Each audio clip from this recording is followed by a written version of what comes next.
Gente, vamos lá. Eu vou colocar no vídeo o que é a mente, ok? Mas, na verdade, esse vídeo é sobre consciência. Só que se eu botasse consciência no título, eu imagino que muitas pessoas se remeteriam à consciência moral, o que é certo, o que é errado, responsabilidade, coisas assim. O que eu irei falar é de consciência fenomênica. O que é consciência fenomênica? Vamos lá. Vou misturar um pouco desse vídeo com a minha trajetória de estudos, ok? Porque o meu TCC foi em filosofia da mente, buscando exatamente o que é a consciência. Para isso, eu fiz cadeiras de psicologia, fiz cadeiras de neurociência, neuroanatomia, neurofisiologia, porque a minha dúvida sempre foi: nós somos um composto orgânico, ok? Nós somos um composto orgânico, nós somos um aglomerado de moléculas orgânicas que, por alguma razão muito louca, muito desconhecida, a gente consegue sair andando, a gente consegue tocar em objetos, a gente consegue ver coisas, a gente consegue ter pensamentos, a gente consegue ver cores. Isso tudo são aspectos mentais, mas são aspectos da consciência. O que nós somos? Nós somos um ser consciente. Consciente. Qual é o oposto de consciência? A não consciência. Quando você está morto, você não tem consciência. Quando você está em coma, você não tem consciência. Quando você passa por uma cirurgia e toma um anestésico geral, daqueles que desligam até suas funções mentais, você perde a consciência. Ser um ser consciente significa estar apto a perceber o mundo, reagir ao mundo e refletir sobre o mundo. A consciência é percepção, a consciência é abstração, a consciência é representação do mundo. Nós percebemos os estímulos externos que entram, que vêm, nós percebemos cores, formatos, movimento, nós temos a capacidade de abstrair e formar pensamentos sobre isso, nós temos a capacidade de representar esses elementos, formar uma imagem mental em nossa cabeça. Se eu perguntar para vocês agora o que é uma cadeira, vai vir imediatamente uma imagem de uma cadeira na mente de vocês. A não ser que vocês tenham a fantasia. A fantasia é um fenômeno em que as pessoas não veem imagem em suas mentes e elas não têm um monólogo interno que a gente normalmente tem. Aquela vozinha andando na nossa cabeça ali, nos contando, narrando nossos pensamentos. Existem pessoas que não têm isso. Se você é uma delas, pelo amor de Santo Cristo, comente nesse vídeo. Porque eu sou uma pessoa que tem fantasia. Eu não sou uma pessoa afantástica. Então, para mim, o meu monólogo interno, ele não se cala, jamais. E eu estou sempre tendo imagens mentais na minha cabeça. Vocês conhecem provavelmente o texto de Thomas Nagel, Como é Ser um Morcego. Thomas Nagel nos pergunta: você consegue imaginar o que é não ter visão? O que é mandar um eco e, através desse eco, formar uma representação de onde estão os objetos no mundo, e a partir dessa representação que vem do próprio eco e da própria audição conseguir se movimentar no mundo? Nós conseguimos imaginar. Nós conseguimos imaginar o que é não ter visão e ter que representar o mundo através de um eco. Mas nós não conseguimos e jamais conseguiremos saber como é ser um morcego.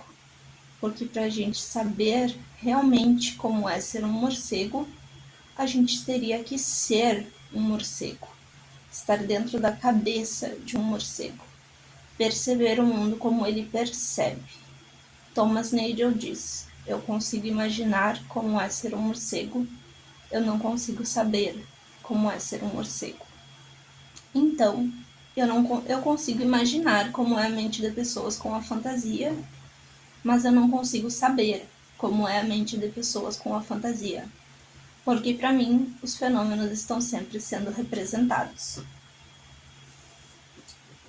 Agora, voltamos para a nossa questão inicial. Somos somente um composto de matéria orgânica. Uma pedra também é um composto de matéria, assim como nós. Nós somos tão materiais quanto uma pedra.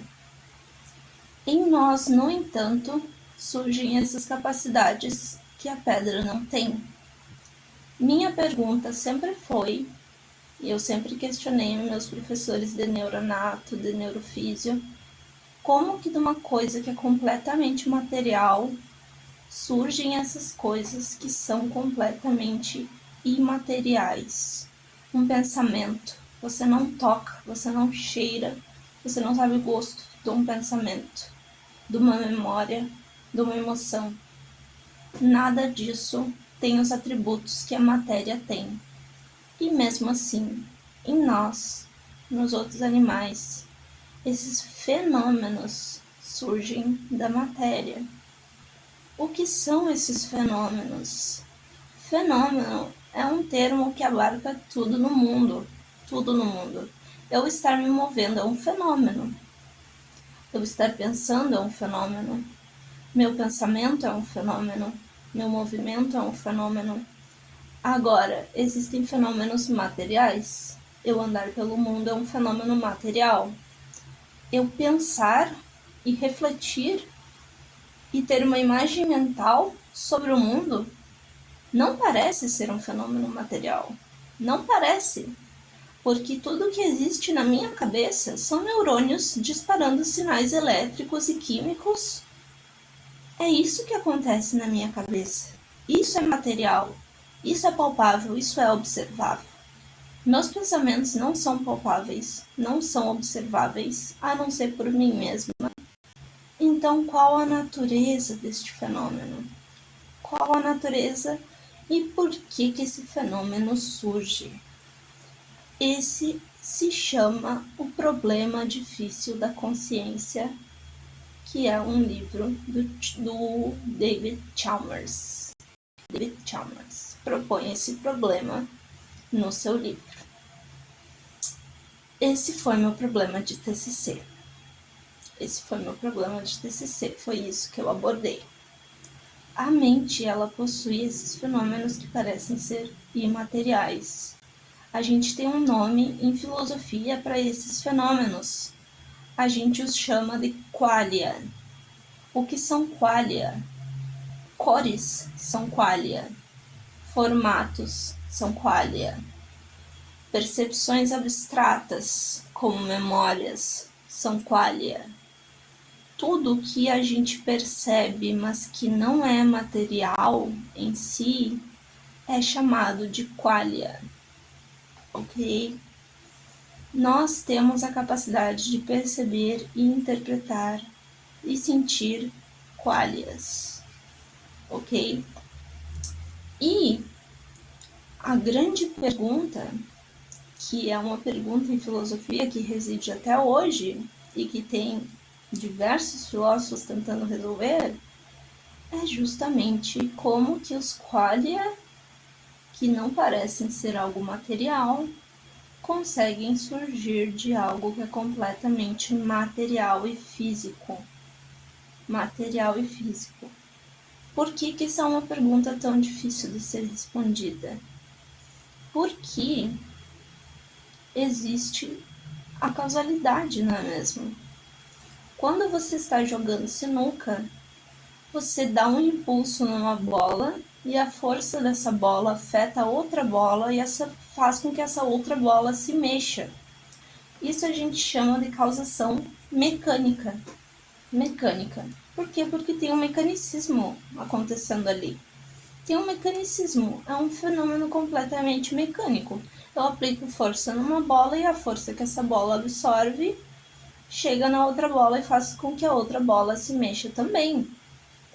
Agora tem uma ponte a ser cruzada quando você passa de um fenômeno que é material para um fenômeno que é imaterial, que é abstrato, para usar um termo menos complicado. Abstrato. Quando você passa de um fenômeno que é material para um fenômeno que é imaterial, você se pergunta como que o movimento do meu corpo pode fazer com que eu tenha um pensamento. Porque se o meu pensamento é imaterial, ele é abstrato, ele não tem peso, ele não tem massa, como que o meu movimento, que é algo material, que é algo físico, que tem força, pode causar algo, pode ter algum efeito em algo que não tem habilidades, que não é físico, que não é material, que não tem peso, que não tem força. Tem aí o que a gente chama de gap explicativo. Você não consegue explicar como que uma coisa pode surgir da outra quando elas têm qualidades ontológicas diferentes. O que são qualidades ontológicas? Qualidades ontológicas são tudo aquilo que um objeto, uma coisa, um ser pode ter. Então, eu tenho um peso, eu tenho um formato, isso são qualidades ontológicas. Eu tenho em minha mente agora a representação de uma garrafa. Isso é uma qualidade ontológica. Por quê? Porque a minha garrafa mental, ela tem um formato, ela tem uma cor, ela não tem, no entanto, massa, peso. Então, como que do meu ato de pensar algo, do simples ato dos meus neurônios mandarem um sinal elétrico de um para o outro, um sinal químico de um para o outro, do simples fato de ocorrer esse processo orgânico na minha cabeça, surge na minha mente a imagem de uma garrafa preta, cilíndrica.